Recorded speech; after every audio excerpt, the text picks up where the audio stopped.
Одна из самых желанных мишеней для крупных хищников, но охота на нее требует невероятных усилий, отточенной тактики и гигантской порции везения. Ведь в арсенале такой добычи весьма болезненные приемы, которые навсегда могут усмирить даже царя зверей. Поэтому неопытным охотникам лучше обходить этих животных стороной. Привет, друзья! Вы на канале Время с пользой, и герои сегодняшнего выпуска – копытные, которые могут превратить охотника в жертву – зебры. Не забывайте подписываться на канал в Яндекс.Дзене, ссылка будет в описании. Зебры – типичные представители семейства лошадиных, обитающие исключительно на африканском континенте. Среди современных животных выделяют три вида, которые внешне отличаются полосатым рисунком, но в целом имеют схожие размеры. Эти грациозные создания живут небольшими табунами, но часто пасутся бок о бок с другими травоядными. Ведь несмотря на внушительные размеры, они всегда находятся под прицелом множества опасных хищников, которые только и ждут момента, чтобы расправиться с зазевавшимся животным. Что же помогает этим тяжеловесам миновать страшную участь? Во-первых, поразительная скорость.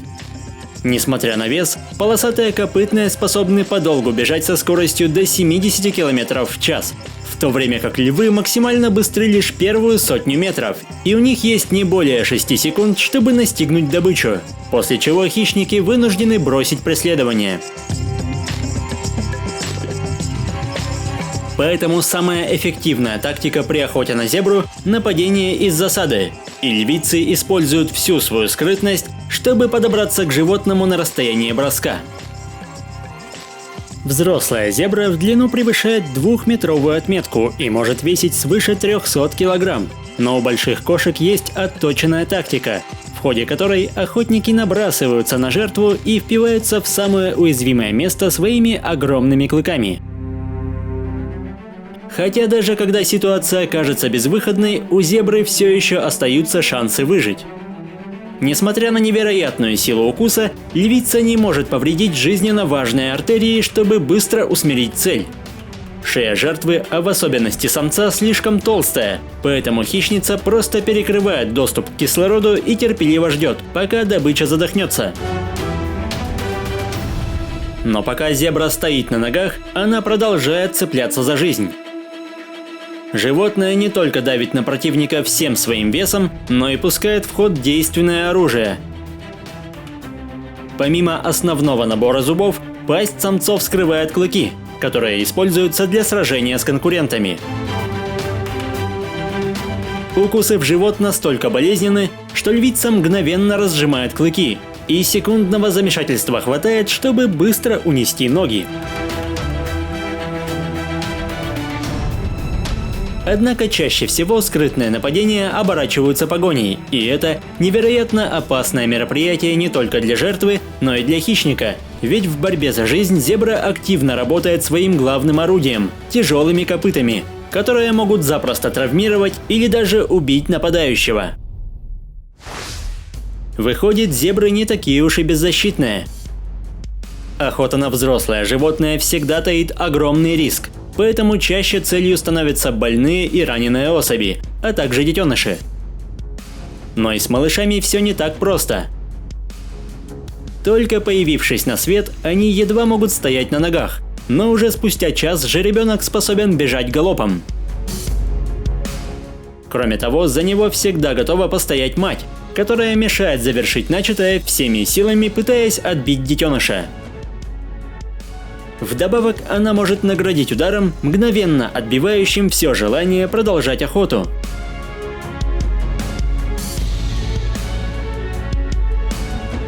Повезло, если копыта лишь просвистели в опасной близости от головы, ведь даже попадание в менее важные части тела может надолго вывести охотника из строя.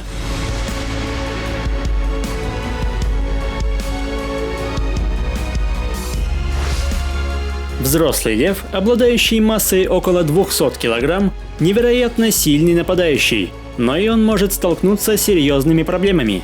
Прицельный удар копытами настолько силен, что может запросто лишить царя зверей челюсти.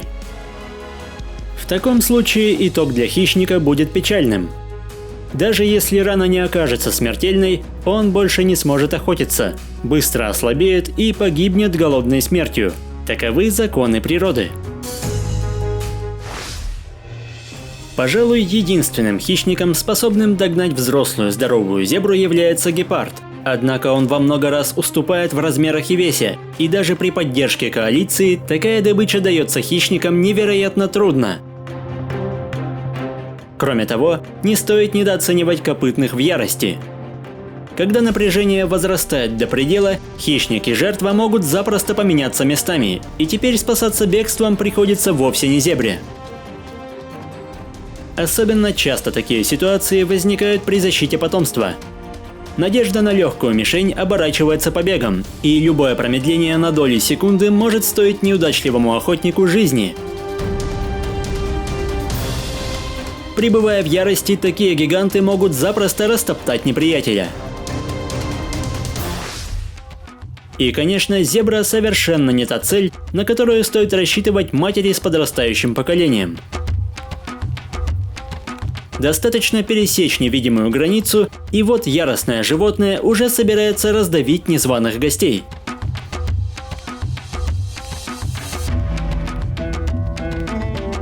Юному гепарду чудом удается избежать печальной участи, и такой урок он точно запомнит надолго.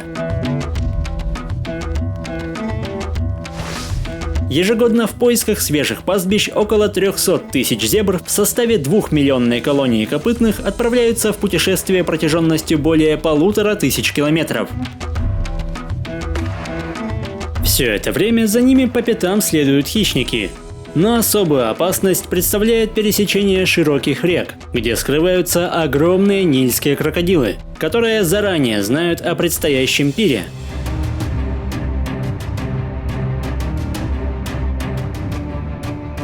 Против такого монстра не работают приемы по самообороне, но попавшие в ловушку животные до последнего цепляются за жизнь, и некоторым из них все же удается избежать трагичного финала.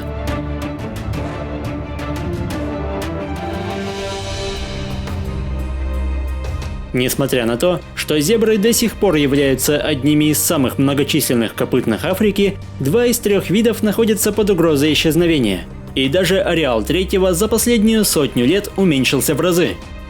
Однако дело здесь вовсе не в хищниках, которые являются неотъемлемой частью экосистемы. Большая часть животных была истреблена человеком из-за доступного мяса и шкур. И даже сегодня копытные страдают от конкуренции с домашним скотом и исчезновения привычной среды обитания.